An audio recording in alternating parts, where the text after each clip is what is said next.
अस्सलाम वालेकुम नाजरीन, कैसे हैं सब। उम्मीद है सब खैरियत से होंगे। अच्छा, मैं इधर हाफिज़ साहब के पास आया हूँ। हकीम साहब से इनका चैनल है, ठीक है। तो मैं जामा लगवाने आया था।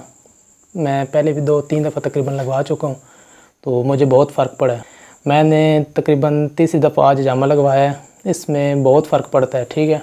मेरे चेहरे पे दाने थे, मेरे जिगर का मसला था, मैदे का मसला था, स्टमक प्रॉब्लम भी था ज़्यादा, तो जिसकी वजह से मैंने जामा लगवाया। मुझे किसी दोस्त ने बताया कि आप हकीम अब्दुल मनान साहब हैं, उनसे आप जामा लगवाएं तो आपको बहुत फ़र्क पड़ेगा।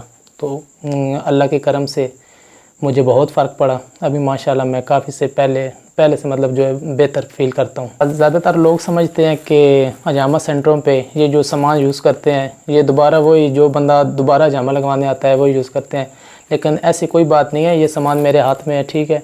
ये अभी मैंने जामा लगवाया है, ये भी मैं जाके वेस्ट कर दूँगा इसे, ठीक है। इसे दफन करना होता है या जलाना होता है। ये तकरीबन हर जामा सेंटर पे ऐसे ही होता है, वो सामान जो है दोबारा यूज़ नहीं करते, मतलब रीयूज़ नहीं करते। अभी आपको कोई भी अगर मसला हो, ठीक है, बॉडी में कोई ऐसे होता है ना, दाने निकल आते हैं, ठीक है, जिगर का मसला हो, मैदे का मसला हो, फेस पे दाने निकल आए, छाइयाँ वगैरह, पिंपल्स जो भी होते हैं, आप दोस्तों से गुजारिश है अगर आपको भी कोई भी प्रॉब्लम है, ठीक है, जिस्म का कोई भी प्रॉब्लम है, तो आप हजामा लगवाएं। अल्लाह तबारक व तआला आप सबको शिफाए कामला अता फरमाएं। आमीन।